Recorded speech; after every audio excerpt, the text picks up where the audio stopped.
If I'd ask you if you want to trade 2 ducats per month for 16 extra units, 48,000 extra manpower, and 4 additional fortifications, all of that regardless of your own country size, then you would probably ask me, what's the catch here? Because that can't be right, that can't work, that is too good to be true. And I'm telling you, no, it's not. That is very simple and very strong to do in every single game, basically, but especially, of course, with smaller and mid-tier nations. I'm the student and I present the 4+2 approach.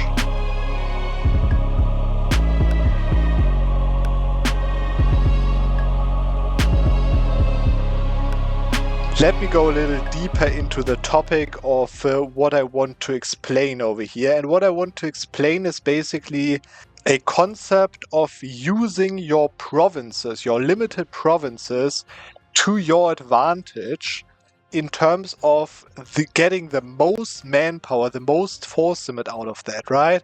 And I would call it 4+2 approach because it means that you would always want to have 4 marches as subjects. So you can see right now I have 4 marches and a very important 4 OPM, so 1 province minor marches. Of course, you can see Lüneburg over here has 2 provinces, but basically very small marches, okay?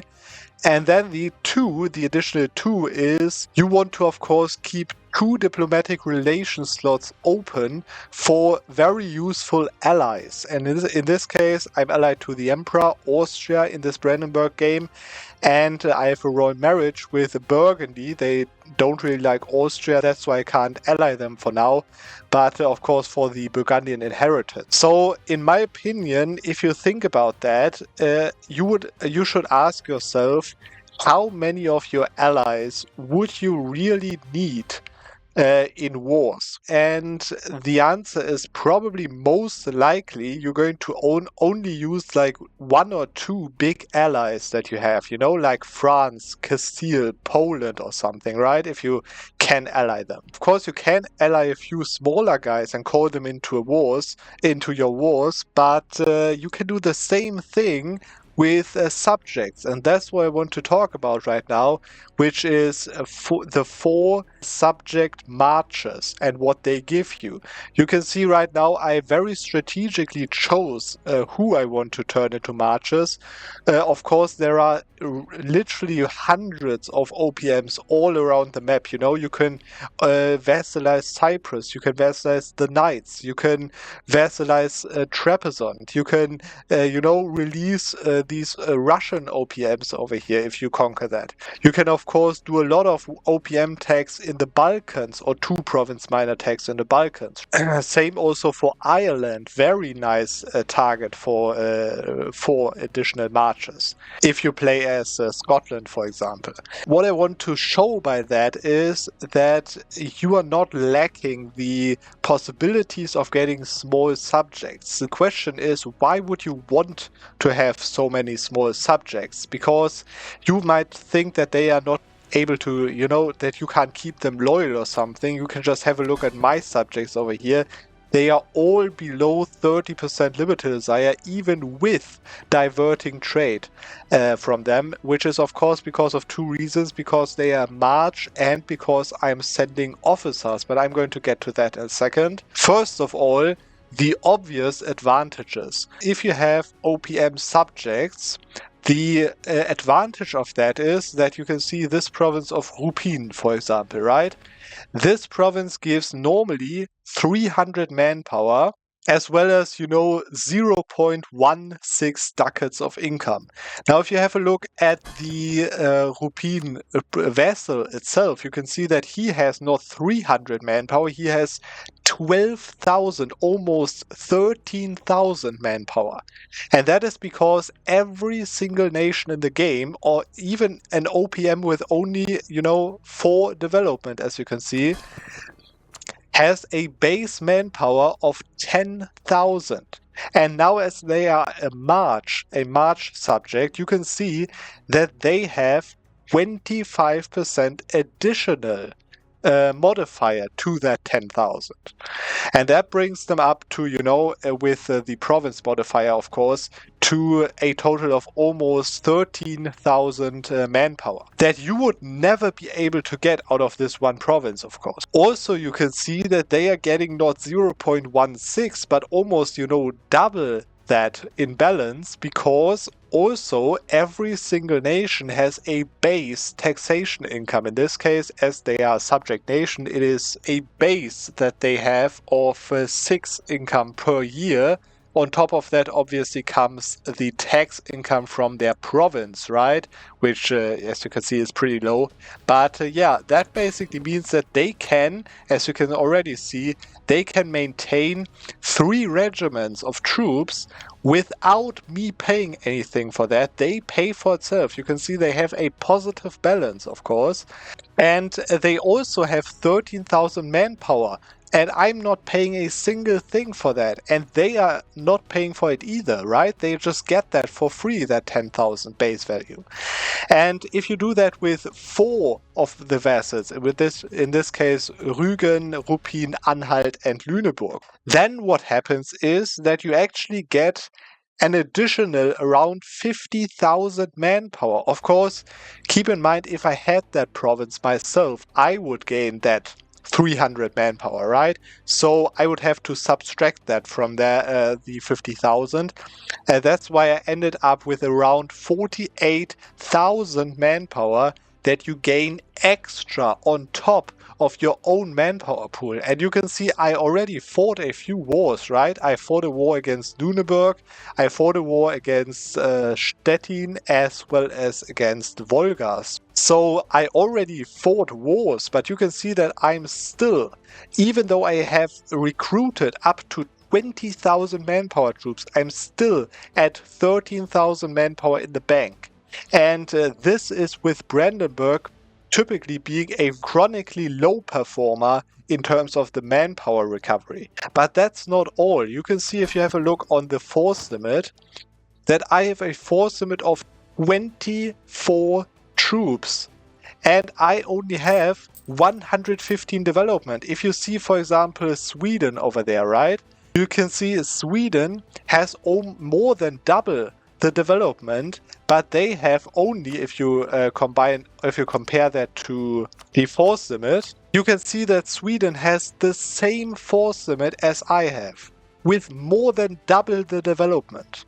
And that is, of course, because marches give you additional force limit. You can see Anhalt gives you 1.8, Lüneburg 2, Rügen 1.8, Ruppin 1.8. And this is one base that a vassal and a march both always give, but marches also give 20% of their own force limit to the overlord. And that's why I end up with an additional 4 land force limit that I wouldn't otherwise have. Why 4? Because, of course, if I had that province myself, I would also gain a little bit of force limit, right? So I rounded it to around 4 additional force limit that I am getting. But on top of that, of course, comes the troops of my subjects, because they are not counting towards my force limit, they have their own force limit. This results in all of my subjects, you can see them, the troops over here, all of them together have 12,000 troops. And I've set them to a supportive attitude, and believe it or not, I set this mercenary company to allow attachment.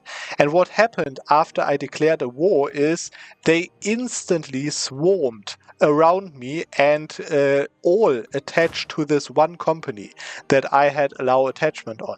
And then I could just walk around with this 16,000 stack where no manpower from my own pool is used and win the battles and siege the provinces. That essentially means that these 12,000 as well as the 4 additional force limit that I get result in an additional 16,000 troops that I can otherwise, if I owned all of these provinces directly and had 0 autonomy in them, I wouldn't be able to have these 16,000 additional troops. I'm just getting them by having these subjects. And then there are two more additional things that are very, very positive. First of all is that OPMs very often also get the event for getting a 100 tradition general. And the other thing is the force.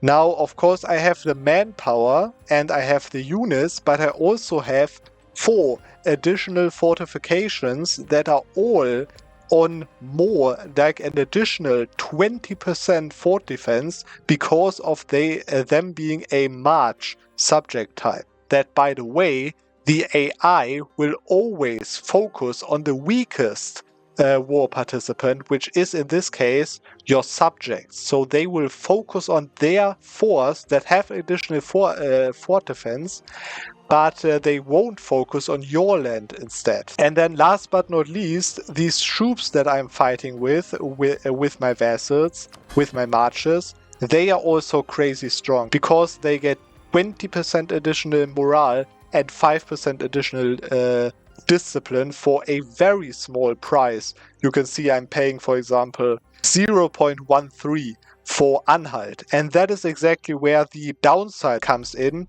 Of course, there is a contra on this side, which is money, 2 ducats per month. Literally, you're paying 2 ducats per month because if you calculate the income of these provinces together, as you can see, very low.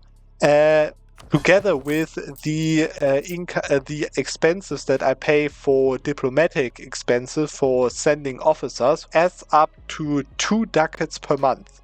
And of course, these 2 ducats would be nice to have, yes, but these 2 ducats per month are well worth the additional 16,000 troops, 48,000 manpower, and 4 very defensive force. That's like the perfect setup, and the only downside is you lose an additional 2 relations, right? Because only 2, because you get the nobility privilege, strong duchies, of course, that you would otherwise not have. If you have no subjects, you would only be at 4 diplomatic relations. But of course, you are filling 2 additional, so you basically lose 2 diplomatic relations and 2 ducats per month, which I think is so worth it for, you can see, 35,000 troops that I can field as Brandenburg with only 115 development. So I hope you enjoyed this little talk over the marches subject type and how to use them in my opinion, you should use them in every game. You should definitely check it out and test it out if it works the same as it did for me. But anyways, we're going to see, as always, on another Monday.